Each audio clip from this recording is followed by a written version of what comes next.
하나님 말씀 사무엘상 20장 13절에서 15절까지의 말씀을 보겠습니다. 그러나 만일 내 아버지께서 너를 해치려 하는데도 내가 이 일을 내게 알려주어 너를 보내어 평안히 가게 하지 아니하면 여호와께서 나 요나단에게 벌을 내리시고 또 내리시기를 원하노라. 여호와께서 내 아버지와 함께 하신 것 같이 너와 함께 하시기를 원하노라. 너는 내가 사는 날 동안에 여호와의 인자하심을 내게 베풀어서 나를 죽지 않게 할 뿐 아니라 여호와께서 너 다윗의 대적들을 질문해서 다 끌어버리신 때에도 너는 너의 인자함을 내 집에서 영원히 끊어버리지 말라 하고. 아멘. 코로나19 신규 확진자가 계속 100명을 넘어서서 비대면 예배로 드리고 있습니다.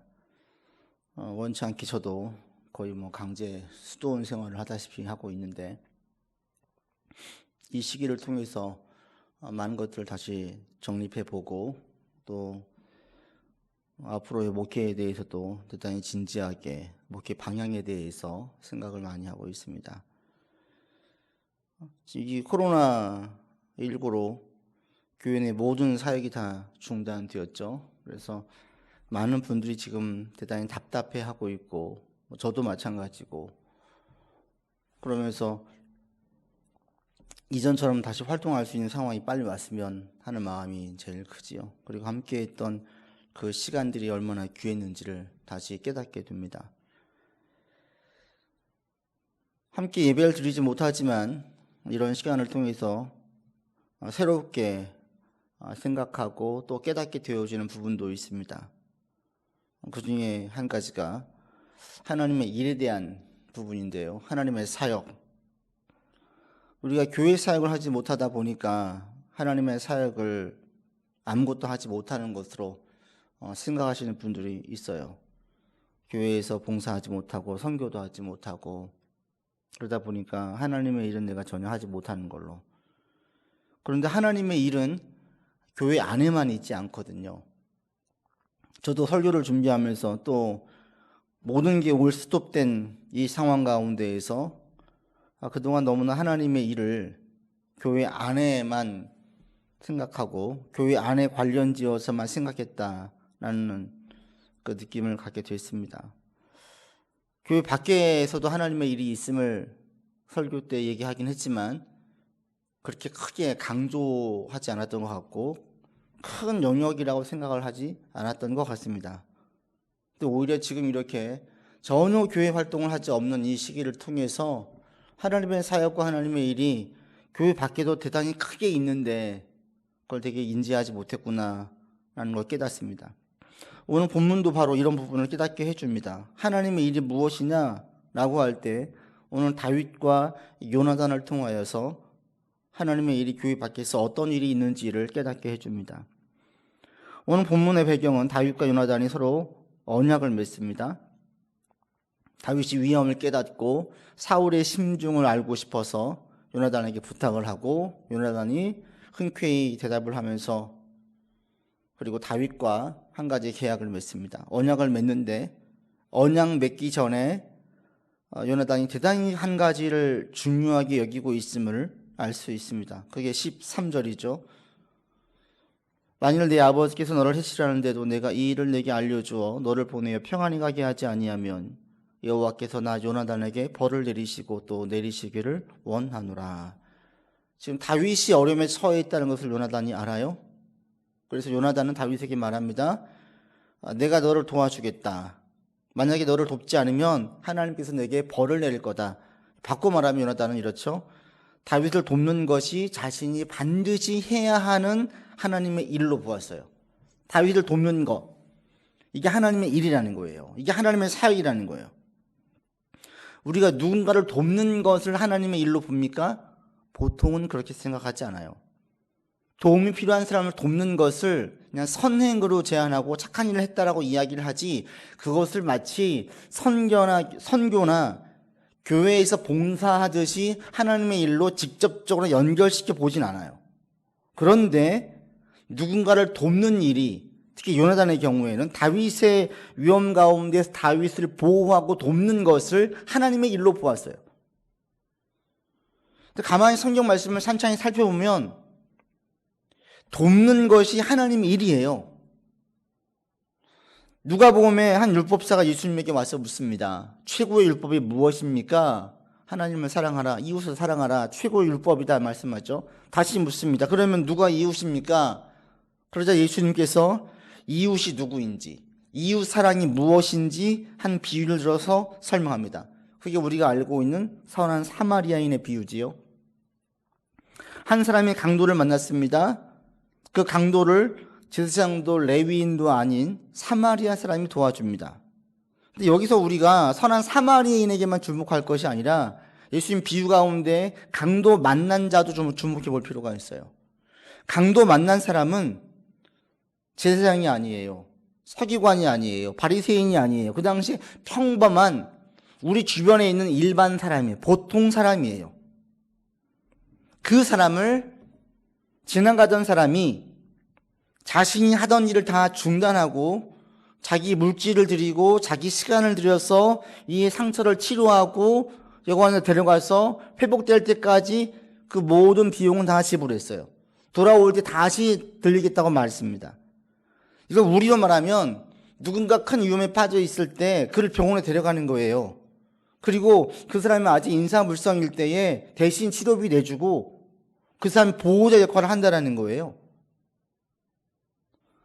그럴 때 예수님께서 이 사람이 바로 강도 맞는 자의 이웃이다. 그리고 이 행위들이 바로 이웃을 사랑하는 하나님의 최고의 율법을 말씀을 실천한 사람이다 라고 얘기하세요. 하나님의 일이라는 거예요. 누군가가 누군가를 돕는 일은 하나님의 일이에요. 하나님의 크게 보시는 일입니다. 목사님, 선교사님, 복음 전도자들을 돕는 것도 대단히 귀한 일이지요. 그런데 이에 못지않게 평범한 나의 이웃, 어려움을 겪고 있는 나의 이웃을 돕는 것도 대단히 귀한 일이라는 거예요. 근데 우리는 이렇게까지 생각하지 않았죠. 저도 마찬가지였습니다. 그렇게까지 크게 생각하지 않았습니다. 여러분 생각을 바꾸십시오. 도움이 필요한 사람을 돕는 것은 하나님의 일입니다. 누군가가 큰 도움이 필요로 할 때에 내가 하던 일을 중단하고 내 시간을 들이고 또 내 물질을 들이고 내 관심을 쏟아서 그를 도와주는 것은 하나님의 일이에요. 하나님의 사역이에요. 이게 하나님의 큰 일을 볼 수 있는 여러분들 되기를 바랍니다. 누군가를 돕는 것은 하나님의 일이다. 하나님이 귀하게 여긴다. 요나단은 지금 다윗을 돕는 것을 하나님의 일로 보았습니다. 그래서 이것을 요나단은 끝까지 다윗을 도와줍니다. 돕는 것을 하나님의 일로 여길 때에 일반 사람들이 돕는 것과는 다른 반응을, 다른 결과를 보입니다. 보통 우리가 다른 사람들을 언제 도와주죠? 왜 도와줍니까? 좀 숭고하게는 네가 좋아서 도와줘요. 도와주는 게 좋으니까. 때로는 양심이 찔려서 도와줘요. 도와주지 않으면 내가 편하지 않으니까. 조금은 안 좋은 쪽으로는 이익을 따져서 도와줘요. 이게 도와주는 게 나한테 이득이 될 것 같으면 도와줘요. 보통은 다 이렇죠. 그러다가 이 도와줌을 중간에 대부분 다 그만둡니다. 왜요? 도와주는데 더 이상 그게 안 좋아지는 거예요. 상대 반응이 미지근하고 또는 주변 사람들이 그런 거, 그 도와줌에 대해서 말하고 하면 별로 도와주고 싶은 마음이 안 생기죠. 또 나한테 더 이상 이득이 안 되면 도와주고 싶지 않아요. 그만 도와주고 싶어요. 그래서 중간에 다 그만두는 경우가 많습니다. 그렇지만 돕는 것을 하나님의 일로 여기는 사람들은 다릅니다. 중간에 그만두지 않습니다. 지속성이 있습니다. 왜냐하면 내가 좋아서 도와주는 게 아니거든요. 왜냐하면 내가 찔림을 그 사람에 대해서 무슨 말을 하든지 이 반응에 대해서 크게 신경 쓰지 않거든요. 이 도와주는 것은 하나님의 일이기 때문에 도와주는 거예요. 하나님의 명령이기 때문에 순종하는 거예요. 그래서 사람들 반응에 크게 개의치 않습니다. 신경 쓰지 않습니다. 내게 이득이 없어도 계속 도와줍니다. 심지어 어떤 마음까지 가지냐면 요나단의 경우에는 13절에 이렇게 말씀하잖아요. 내가 너를 도와주지 않으면 여호와께서 나 요나단에게 벌을 내리시고 또 내리시기를 원한다. 내가 너 안 도와주면 하나님이 나한테 벌을 내릴 거야. 이렇게까지 요나단은 고백을 해요. 내가 돕지 않는 것은 하나님의 말씀에 순종하지 않는 불순종이에요. 하나님께 책망을 받을 수가 있고 하나님께 혼날 수 있다는 거예요. 그래서 도와주는 거예요. 내게 이득이 안 돼도, 반응이 시큰둥해도, 또는 안 좋은 소리를 들려도 신경 쓰지 않고 계속 도와주는 겁니다. 이게 돕는 것을 하나님의 일로 여긴 사람들에게서 나오는 반응입니다. 여러분, 할 수 있으면 힘써 돕는 여러분들 되기를 바랍니다. 도움을 중단하지 않을 수 있기를 바랍니다. 내 말과 생각과 행동에서 누군가를 도울 수 있는 이 일들을 중단하지 않기를 바랍니다. 왜냐하면 하나님의 능력과 하나님의 역사는 이런 돕는 손길을 통하여서 일어나기 때문입니다. 하나님은 직접적으로 역사하시지만 더 많은 경우에는 사람들을 통하여서 역사하십니다. 그들 가운데 긍휼의 마음, 구지의 마음, 동정의 마음을 주셔서 함께 돕게 만들어줘요. 그리고 그런 도움을 통하여서 하나님의 메신저가 되는 거예요. 하나님은 그런 사람을 통하여서 하나님의 역사가 진행되게 합니다. 하나님의 능력이 나타나게 합니다. 우리 샬롬교도 마찬가지였어요. 많은 분들의 돕는 손길을 통하여서 우리 교회가 여기까지 왔습니다. 많은 분들의 돕는 손길이 앞으로도 계속 있어야 우리 샬롬교회가 건강하게 성장해 나갈 수 있고 하나님의 일들을 감당해 나갈 수가 있습니다. 하나님의 모든 역사의 원리는 결국 힘써 돕는 사람들, 돕는 것을 하나님의 일로 여기면서 돕는 수고를 마다하지 않는 사람들에 의하여서 일어나요. 그때 하나님의 역사가 나타나요. 여러분, 할 수 있으면 힘써 도울 수 있기를 바랍니다. 돕는 마음과 돕는 행위가 여러분 가운데 중단되지 않고 계속 일어날 수 있기를 바랍니다. 나의 도움이 하나님의 역사가 일어나게 합니다.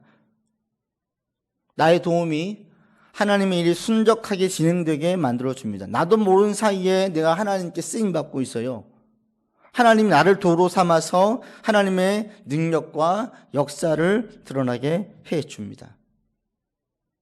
그래서 하나님의 일은 교회 사역, 선교만이 아니라 사실은 더 중요한 이웃사랑의 실천의 일은 가까운 이웃, 주변의 동료 또는 처음 보는 사람들에게 있어서 그들을 돕는 것이 교회 사역 못지않게 중요한 하나님의 일이라는 사실을 여러분들이 꼭 기억할 수 있기를 바랍니다.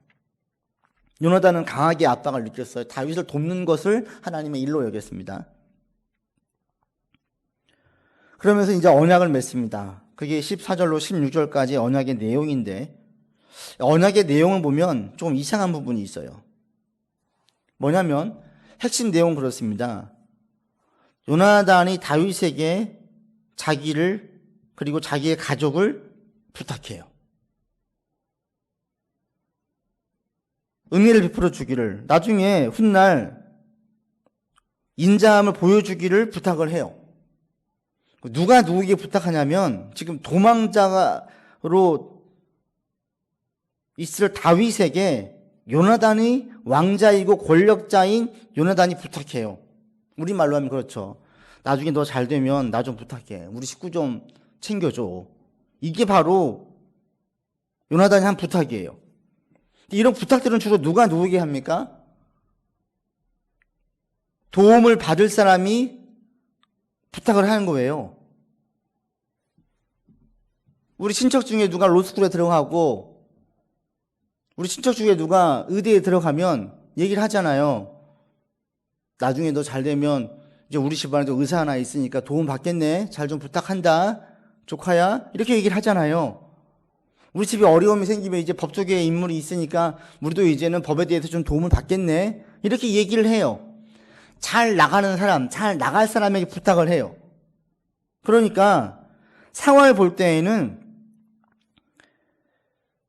다윗이 요나단에게 부탁을 해야 돼요. 나중에 좀 우리를 꼭 좀 챙겨주세요. 요나단이 얘기할 때도 내가 너 끝까지 책임질게 라고 얘기를 해야지 맞아요. 그런데 요나단은 반대로 얘기를 해요. 나중에 너 나하고 우리 가정이 너의 인자함을 잊어버리면 안 돼. 우리를 보호해줘야 돼. 이렇게 얘기를 한다는 거예요. 왜 이런 말을 하죠? 그냥 단순히 위로의 말입니까? 아니, 단순히 위로의 말이 아니에요. 왜냐하면 이 언약을 맺은 것이 이번이 처음이 아니라 사무엘상 23장에 가면 또 한 번 맺어요. 똑같은 언약을 맺습니다. 그때 다윗은 사울에게 쫓겨서 여기저기로 방랑생활, 도망자인 삶을 살고 있습니다. 그래서 한 번은 숲풀에 들어가 있을 때에 요나단이 숲풀에 들어가서 다윗을 찾아옵니다. 그리고 말합니다. 두려워하지 말라. 내 아버지 사울의 손이 내게 미치지 못할 것이다. 내 아버지 사울도 안다. 너는 이스라엘 왕이 되고 나는 너 다음에 왕이 될 거다. 그러면서 두 사람이 여호와 앞에 또 언약을 맺어요. 그리고 다윗은 숲풀에 머물고 요나단은 자기 집으로 돌아갑니다. 언약한 내용은 나오지 않지만 또 언약을 해요. 언약의 내용이 나오지 않는다는 것은 이전과 같은 내용이에요. 같은 언약을 다시 맺어요. 그때의 다윗은 도망자였어요. 언약을 맺은 이후에 다윗이 숲풀에 머문대요. 말이 좋아 숲풀이지 뭐냐면 노숙생활을 했다는 겁니다. 집이 없어요. 집에 있을 수가 없어요. 언제 사울이 쳐들어와서 자기를 죽일지 모르니까 어떤 안정된 거처에 머물 수가 없는 거예요. 방랑 생활을 하고 있어요. 반면에 요나단은 자기 집으로 돌아갔어요. 궁으로 간 거예요. 호식할 수 있는 안정된 곳이 있는 곳으로 갔어요. 누가 누구에게 호의를 부탁해야 돼요? 당연히 현실의 처지를 볼 때에는 다윗이 요나단에게 부탁을 해야 돼요. 형님, 저를 잊지 마십시오. 부탁을 해야 돼요. 그런데 되려 요나단이 다윗에게 부탁을 합니다. 반대로 부탁을 해요. 요나단의 눈에 다윗은 도망자가 아니에요. 지금 신세가 완전히 망친 사람이 아니었어요. 오히려 훗날 너는 이스라엘의 왕이 될 것이라고 이렇게 요나단은 보고 있었어요. 어떻게 이런 확신을 합니까? 단순히 이게 위로의 말이 아니었던 거죠. 빈말이 아니었던 거예요. 요나단은 다윗을 그렇게 보고 있었습니다. 어떻게 이렇게 있을까요? 요나단이 사람을 보고 상황을 보는 그 관점이 일반적인 보편적인 사람들이 가지는 관점으로 다윗을 보지 않았기 때문이에요. 보편적인 사람의 관점은 무엇입니까? 보통은 지금 눈에 보이는 현재의 것들에 근거해서 그 사람의 미래를 예상을 해요. 그 사람을 평가해요. 현재의 상황에 근거해서 그 사람의 미래를 우리가 예상하지요. 지금 건강한 사람, 유능한 사람, 막 형편이 풀리고 잘 나가는 사람을 볼 때에는 미래도 대단히 긍정적으로 그 사람을 그립니다. 반대로 그 사람이 지금 게으른 사람, 무능한 사람, 형편이 어려운 사람을 볼 때에는 그 사람의 미래도 대단히 부정적으로 그리지요. 이게 우리예요. 우리 보통 그렇게 예상을 해요. 그 사람이 현실의 것들을 가지고 미래를 예상을 해요. 그런데 이런 우리의 평가가 얼마나 빈약한지 압니까? 이런 우리의 예상이 얼마나 잘못되어 있습니까? 얼마 전에 우연히 60대 한 부부가 앞에 걸어가는 것을 봤어요. 남편 되시는 분이 몸이 마비가 왔었는지 대단히 불편하게 조금 요란스럽게 되게 어색하게 걸으면 걸어요. 아내 되는 분이 그분 남편을 부축이면서 같이 걷고 있는 것을 봤어요. 근데 보는데 제가 불현듯 문득 드는 생각이 저분이 젊었을 때도 저렇게 불편하지 않았겠지? 이 생각이 들었어요. 건강했겠지요. 병으로 고생하신 분들을 보십시오. 그분들 중에 고생하기 5년 전에, 10년 전에, 아니 1년 전에라도 내가 지금 이렇게 고생할 것을 예상했을까요? 예상한 사람이 얼마나 될까요? 어제도 건강했고 오늘도 건강하니 내일도 건강한 것이라고 생각하지 않을까요? 보통 다 그렇게 생각을 해요. 최근에 아버님을 뵌 적이 있는데 갑자기 아버님 당뇨가 올라가신 거예요. 왜 그러시냐고 물어봤더니 살이 쭉쭉 빠져가지고 확인해 보니까 당뇨가 있으신 거예요. 생겼어요. 최근에 뭐 라면을 드시고 뭐 과일도 많이 드시고 보통 때 젊었을 때처럼 그냥 땡기는데 다 드셨던 거예요. 늘 건강했으니까. 근데 갑자기 체중이 쭉쭉 빠지셔가지고 그냥 아무렇지도 않게 5kg가 빠지니까 이상해서 병원에 가신 거예요. 우리는 다 그래요. 건강할 거라고, 괜찮을 거라고. 근데 이런 우리의 예상과 우리의 생각이 얼마나 잘못되어 있습니까? 심지어 우리는 확신을 해요. 자신해요. 괜찮을 거라고. 현재를 가지고 미래를 예단합니다. 그런데 이것들은 너무 불확실하죠. 불완전하죠. 아니, 틀린 경우가 너무나 많지요. 요나단이 다윗을 볼 때에 다윗의 현재를 가지고 평가하지 않았습니다. 현재를 가지고 다윗을 평가하면 계속 위로해야 돼요. 그리고 안타까워해야 돼요. 다윗은 지금 거처가 없어요. 뜨내기 생활을 하고 있어요. 그리고 다윗을 죽이려고 하는 자기 아버지 사울은 그 의지를 꺾지 않아요. 사울은 왕이에요. 그리고 그 모든 이스라엘 사람들이 사울의 명령을 따라서 다윗을 죽이려고 해요. 이에 반해서 다윗은 도망자예요. 소수 600여 명의 소수의 사람만이 그와 함께합니다. 근데 이 사람들도 거의 오합지졸이죠. 그 당시 이스라엘 가운데에서 정착하지 못한 대단히 주변인들이에요. 주변인들. 사회의 부적응자들. 그들이 바로 다윗과 함께했던 겁니다. 그런 다윗을 볼 때에 무슨 소망이 있습니까? 얼마나 안타깝겠습니까? 그런데 요나단은 다윗을 그런 일반 사람들이 가지고 있는 보편적인 관점에서 다윗을 바라보지 않았어요. 그럼 하나님의 관점에서 다윗을 바라본 거예요. 다윗은 하나님께서 쓰시는 사람이었어요. 다윗은 하나님이 여전히 함께하는 사람이었어요. 그의 지혜와 그의 용기를 볼 때 이것은 하나님에게로부터 나온 것이었습니다. 요나단은 다윗에게서 이것을 보았어요. 다윗에게는 여전히 믿음의 사람입니다. 믿음이 있습니다. 하나님이 함께 하십니다. 하나님의 지혜가 있습니다.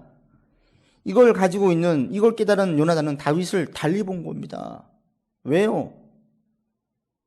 이게 중요해요. 왜 달리 봤을까요? 왜 일반적인 사람의 관점에서 현재의 다윗을 해석하지 않았을까요? 왜냐하면 세계의 역사는 어떤 특별한 유능인 권력자에 의해서 좌지우지되지 않기 때문입니다. 세계의 역사는 많은 사람들에 의해서 진행되지 않기 때문입니다. 요나단은 이것을 알고 있었어요. 그럼 누구에 의해서 진행되어집니까? 하나님에 의해서 역사가 일어나고 역사가 진행되어져요. 요나단이 이것을 알고 있었기 때문에 다윗을 볼 때에 대단히 긍정적으로, 아니 자기보다 더 위에 있을 사람으로 보고 나한테 훗날 나와 내 집에 인자를 베풀라고 얘기를 하는 겁니다. 역사의 주인은 하나님이에요. 인간은 주인이 아니에요. 인간은 조연이에요. 결국은 역사의 주인 하나님이 뜻대로 되니 하나님께서 다윗을 인쳤고 다윗과 함께 하시고 그를 통해서 일을 하시니 훗날 이가 왕이 될 것을 요나단은 확실했던 겁니다. 전 여러분의 요나단과 같은 이런 안목이 있기를 축복합니다. 요나단의 안목이 여러분의 것이 되어지면 여러분들은 사람을 제대로 평가할 수 있고 상황을 올바르게 이해할 수 있습니다. 여러분 요나단과 같은 안목이 있다면 놀라운 통찰력과 예지력을 가진 사람이 될 것입니다. 이 요나단이 다윗을 볼 때에 그렇게 계속 축복을 하고 우리 집에 인자를 베풀라고 얘기하잖아요. 그대로 됐지요. 다윗을 바라볼 때 이는 왕이 될 것이야. 나중에 네가 나보다 훨씬 잘 나갈 거기 때문에 그때 우리 집에 은혜를 베풀어줘 라는 요나단의 이 확신이 어디에 있었습니까? 그럼 이것을 꼭 기억하셔야 돼요. 하나님이 역사의 주인이라는 거예요. 결국은 하나님의 주장하신 대로 하나님의 뜻대로 역사가 진행된다라는 거예요. 하나님께서 원하시면 한 나라를 흥하게 할 수 있고 한 나라를 쇠하게 할 수 있습니다. 하나님이 쓰시는 사람은 얼마든지 모든 것에 리더가 될 수 있고 하나님께서 버린 사람은 아무리 뛰어나도 순식간에 망하게 되어집니다. 요나단이 이것을 확실히 알았기 때문에 다윗을 대단히 크게 높게 봤던 겁니다. 여러분, 우리는 역사의 주인공이 아닙니다. 여러분, 사람은 역사의 주인공이 아닙니다. 그러니까 우리가 주인 행세를 하면 안 돼요. 역사를 볼 때에 자기 중심, 내 중심에서 역사를 해석을 하면 안 돼요. 세계 속에서 우리를 봐야 되는 거죠. 역사의 주인공은 인간이 아니에요. 하나님이세요. 우리는 모두 다 조연이에요. 우리는 청직이에요. 우리는 일꾼이에요. 우리는 세례 요한이 이야기한 것처럼 소리에 불과해요. 사람들이 묻지요. 당신의 정체가 무엇입니까? 당신이 오실 메시아입니까? 세례 요한에게 묻자. 요한이 답합니다. 나는 오실 메시아를 앞서서 앞에 사람들에게 증언한 소리라는 거예요. 소리. 소리꾼이라는 거예요. 여러분들 다 이리 오시오.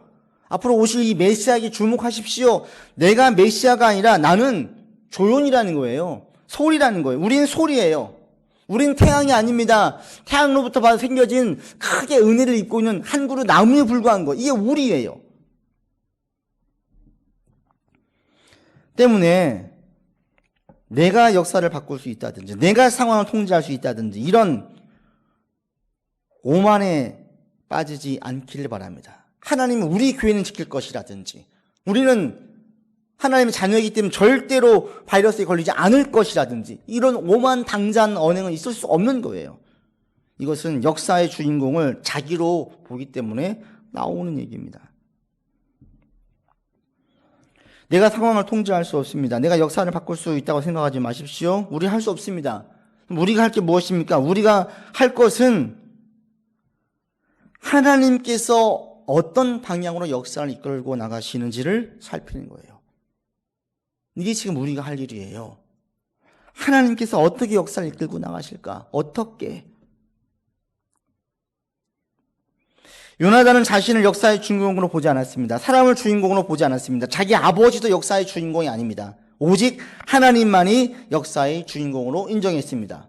그러면서 하나님께서 어떻게 이스라엘을 이끌고 가시는지를 살폈어요. 그러자 자신이 아니라 다윗이 사울 뒤를 이어 왕이 될 것을 알게 됐어요. 하나님이 저와 함께 하시기 때문에, 하나님 저에게 지혜와 힘을 주셨기 때문에 내가 다음 왕이 아니라 다윗이 다음 왕이라는 것을 요나단은 인정했어요. 겸허히 받아들였어요. 이게 그에게 지혜가 되었고 이게 다윗으로 하여금 위로하게 만들었던 것입니다. 위로가 아니라 언약을 맺었던 것이죠. 여러분에게 요나단과 같은 안목이 있기를 바랍니다. 요나단의 안목으로 사람을 평가하고 상황을 이해할 수 있기를 바랍니다. 이 요나단의 믿음에 근거한 이 안목이 있다면 주변이 달리 보이고요. 사람들이 달리 보이고요. 상황이 달리 보여요. 심지어 자신도 다르게 볼 겁니다. 요나단이 다윗을 대단히 다르게 본 것처럼 요나단은 한 번도 다윗을 볼 때에 혀를 끌끌 차면서 어떻게 안타까워서 어째 이렇게 보지 않았어요. 요나단의 눈에는 다윗은 사울 뒤를 이을 왕이었어요. 지금 도망 다니고 있지만 다윗의 도망자의 삶은 왕이 되기 위한 전 단계였어요. 그래서 요나단은 다윗을 찾아가서 다시 언약을 맺어요. 네가 진짜 신세가 처량하구나. 이게 아니라 너는 분명히 왕이 될 거다. 점점 시간이 흐를수록 이게 더 확실해진다. 네가 우리 아버지 다음에 왕이 될 거구나. 얘기를 해요. 심지어 우리 아버지도 내 아버지도 이 사실을 알고 있다. 다윗에게 얼마나 위로가 되겠습니까? 요나단의 눈에는 다윗은 한심하고 안타깝고 불쌍한 자가 아니었어요. 이스라엘의 미래가 그에게 있었어요. 이것은 다윗도 마찬가지였습니다. 다윗도 자신이 왕이 될 것을 알고 있었습니다. 사무엘에게 기름 부었습니다. 하나님께서 이 역사의 주관자임을 알고 있습니다. 하나님 자신과 함께 하십니다. 이것을 확신한 다윗도 언젠가 자신이 왕이 될 것을 알고 있었어요. 자기의 삶도 지금 도망 다니고 있지만 왕이 되기 이전에 훈련 단계라고 받아들였어요. 언제 왕이 될지는 모르겠지만 분명한 사실은 사울 뒤에 내가 왕이 된다는 거예요. 이 관점을 가지고 있자 다윗의 도망자의 삶은 더 이상 한숨이 나오고 불쌍하고 안타깝고 절망스러운 그런 삶이 아니었어요. 요나단도 다윗을 그렇게 보지 않았고 다윗 자신도 자신을 그렇게 보지 않았어요. 왕이었어요. 그러면 어떻게 됩니까? 이 확신이 삶에 대한 모든 해석을 다르게 하게 해요. 만약에 지금 억울하게 사울에게 쫓겨서 도망자의 삶을 살고 있음만을 생각을 한다면 얼마나 억울하겠어요. 안에서 사울에 대한 한으로 가득하겠죠. 얘기할 거예요. 너는 이미 끝났어. 넌 정치범이야. 왕이 너를 찍었어. 넌 나라의 반역자로 찍혔어. 너는 구제불능이야. 더 이상 소망이 없어. 이렇게 생각을 한다면 얼마나 비관적이고 얼마나 절망적이고 얼마나 낙심하겠습니까? 도망다니면서 무시도 당했습니다. 힘든 삶을 겪었습니다. 무시당할 때마다 내가 예전엔 장군이었는데 내가 이렇게 무시를 당해도 돼?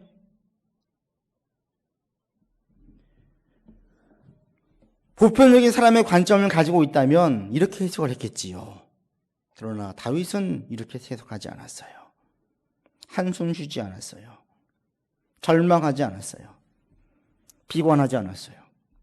왜? 하나님의 관점으로 자신을 바라보고 상황을 바라봤기 때문입니다.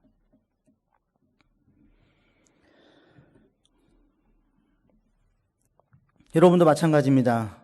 우리가 믿음이 없을 때에는 다른 사람들처럼 똑같이 생각을 하죠. 똑같이 해석을 합니다. 믿지 않는 사람들처럼 현실에 기초해서 나를 살피고 저 사람을 평가하죠. 그런데 앞서 말씀드린 것처럼 이러한 해석과 평가와 예상은 확실하지 않아요. 완전하지 않아요. 아니요. 너무 틀린 해석인 경우가 많습니다. 여러분 분명히 하나님을 믿습니까? 믿음이 있습니까? 그렇다면 믿음의 관점으로, 하나님의 관점으로 자신과 다른 사람과 상황을 바라볼 수 있기를 바랍니다. 나는 구제불능이에요. 나는 무능해요. 나는 힘이 없어요. 내 상황을 보니까 이젠 더 이상 나의 삶은 의미 없어요. 고생뿐입니다. 이것은 지금 믿음의 관점이 아니에요. 하나님의 역사의 주관자이시고 내가 하나님의 자녀라면 이 말에 근거하면 우린 비관할 필요가 없어요. 낙심하지 않습니다. 절망하지 않습니다. 후회하지 않습니다. 한탄하지 않습니다. 억울해하지도 않습니다. 지금 우리가 할 일은 뭔지 아십니까?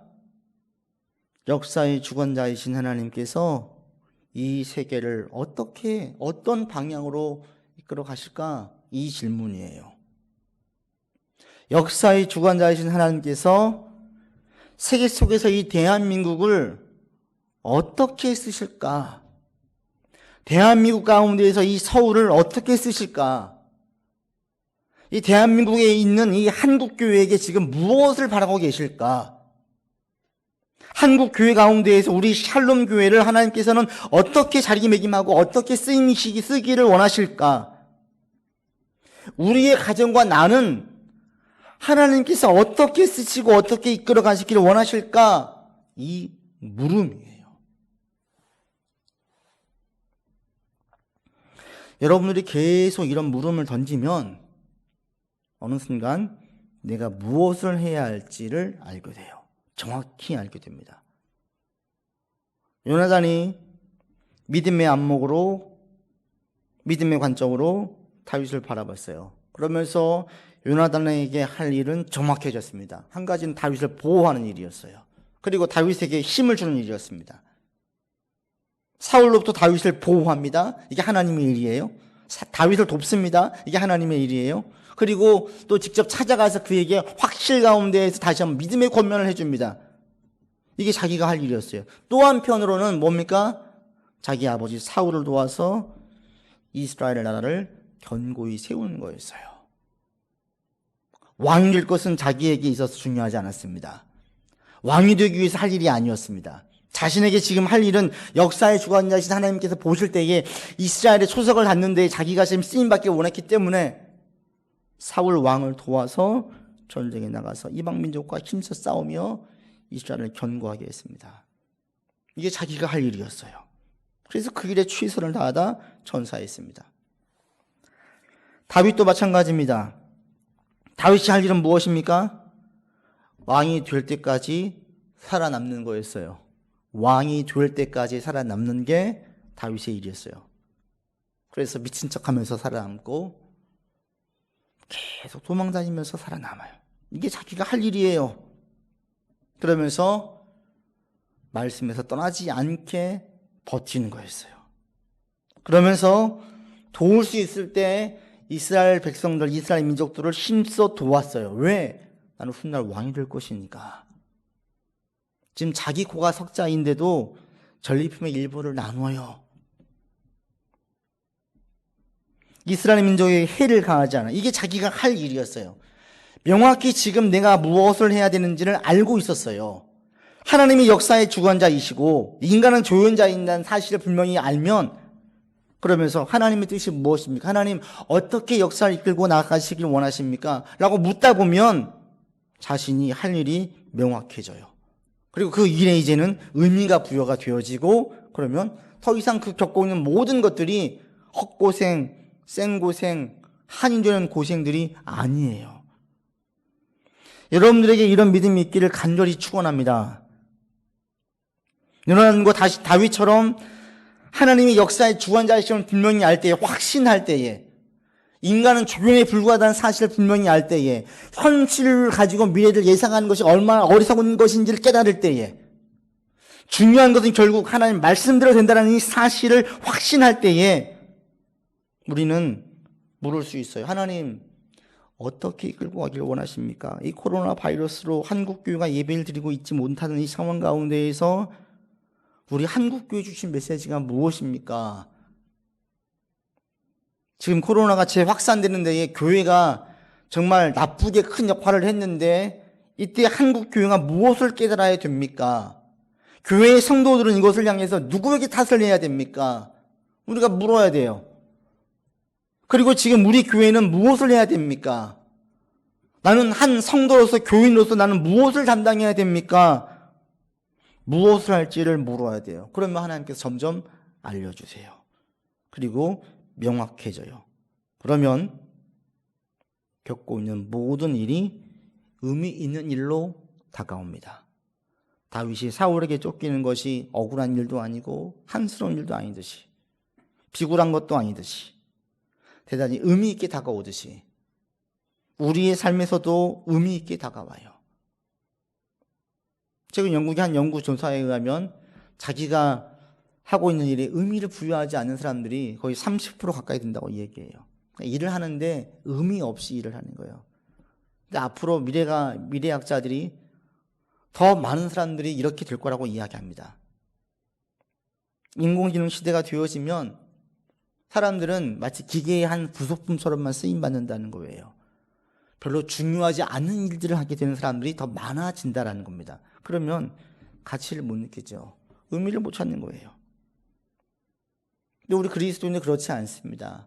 그 일 자체가 큰 의미를 주는 것이 아니라 큰 역사 가운데에서 한 일에 대한 의미를 새롭게 부여하기 때문입니다. 삽질을 해도 아무 의미 없이 삽질을 하면 정말 그냥 개 고생이지요. 뼈약 붙여서 그냥 삽질을 하면 아무 의미 없이 하면 너무 힘들어요. 그런데 정원을 가꾸기 위해서 뜨거운 날 삽질을 하면 이것은 의미 있는 일이에요. 그렇게 괴롭지 않아요. 덜 힘들어요. 우리의 삶도 마찬가지입니다. 지금의 상황이 여러분들 가운데에 의미 있게 다가오길 바랍니다. 하나님 안에서 의미 있게 해석할 수 있길 바랍니다. 내 나이가 몇 살입니까? 내 나이가 몇이고 지금 나의 상황이 어떠하고 내 주변이 어떻게 흘러가고 있습니까? 이 큰 줄기 가운데에서 내가 할 일이 무엇입니까? 이걸 묻고 이걸 깨닫고 깨달음 가운데에 의미가 있게 보람이 있게 다가오는 삶의 길을 주 이름으로 권면드립니다. 말씀을 맺습니다. 여러분 할 수 있다면 힘써 도우십시오. 누군가를 돕는 일은 거룩한 하나님의 일입니다. 하나님 그 사람을 통하여서 하나님의 일을 하시고 하나님의 역사를 진행하십니다. 그리고 아무리 어려워도 상황이 꼬여도 절대로 한탄하지 마세요. 낙심하지 마세요. 상황으로 나의 미래를 예상하지 마세요. 미래가 암담하니까 한탄이 나오고 한숨 쉬는 거 아니겠습니까? 하나님을 중심에 두고 역사의 주인공, 주인은 하나님이시기 때문에 하나님의 관점에서 나를 재해석하시고 상황을 재해석하시고 믿음으로 계속 힘써 달려나갈 수 있기를 바랍니다. 그리함으로 다윗과 요나단이 다윗을 왕으로 보고 상황에 대한 재해석을 한 것처럼 나는 하나님의 자녀이고 하나님 나를 보호하시고 붙잡아 주시기 때문에 내 인생을 통해서 하나님 일을 하실 것이라는 확신의 근거에서 여러분의 삶과 인생, 삶의 부분들을 재해석하면서 의미 있는 인생으로 해석되어지고 주어진 삶에 최선을 다할 수 있는 여러분들 되기를 주 이름으로 권면드립니다. 아버지 하나님, 하나님의 거룩한 일은 교회 안에만 있지 않습니다. 사실 교회 밖에 더 큰 일들이 있음을 깨닫습니다. 도움이 필요한 사람을 돕는 자 되게 하여 주시옵소서. 제가 천사의 손길이 되게 하시고 하나님의 메신저가 될 수 있도록 인도하여 주시옵소서. 하나님, 우리 인생에 대한 해석을 일반 사람들처럼 현실의 근거에서 해석하는 자 되지 않기를 원합니다. 현실의 근거에서 미래를 예상한다면 얼마나 많은 실수와 얼마나 잘못된 해석이 되는지를 저희가 깨닫고 알고 있습니다. 오직 믿음의 근거에서, 말씀의 근거에서 하나님의 역사의 주관자이심을 고백하면서 내 인생을 해석을 하고 내게 주어진 삶이 의미 있게 다가올 수 있는 축복이 있도록 우리의 삶을 인도하여 주옵소서. 코로나로 온 세계가 어렵고 힘든 가운데 있습니다. 한국의 모든 사람들이 힘들고 한국 교회가 힘들고 또 모든 성도들이 힘든 가운데 있습니다. 하나님 긍휼히 여겨 주시옵시고 우리를 붙잡아 주셔서 이번 한 주간도 잘 견디게 하시고 승리할 수 있게 인도하여 주옵소서. 우리 구주 예수 그리스도 이름으로 기도드립니다. 아멘.